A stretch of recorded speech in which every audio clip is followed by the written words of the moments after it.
I'm a big believer in social change, so I think that ideas and the discussion of ideas and the ability to access ideas, and by that I mean sort of ideas that aren't mainstream, ideas that are a little bit different, ideas that provide the opportunity for change. In the classroom, you'll notice when you get to sort of university, at the 18-year-old level, 18 to sort of 21, a lot of people come into my classroom, they don't have their own ideas, right? They have the ideas that their parents have or that they've heard in the mainstream culture. And when you ask them questions, they'll be very scared to offer anything that's not mainstream, that isn't conservative, that they haven't heard elsewhere.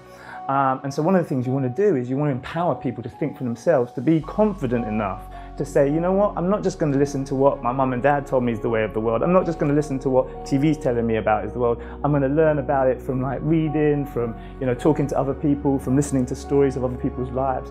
And in that sense, you empower people and young people to be able to step outside their comfort zone, to be bigger than they feel that society is letting them be.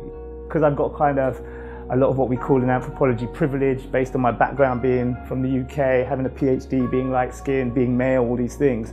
I feel that I have a sort of ability to speak up for other people who often don't get the chance to speak up. I grew up in a world where I had very powerful women in my life. My mother, my grandmother, the various au pairs, a sister, various aunties and uncles. And throughout my life, I've always sort of been able to see that the narrative they tell you about who's powerful in the world isn't necessarily true. The people who are powerful are often people who are not given the opportunity to be powerful, or who find it much more difficult to access power.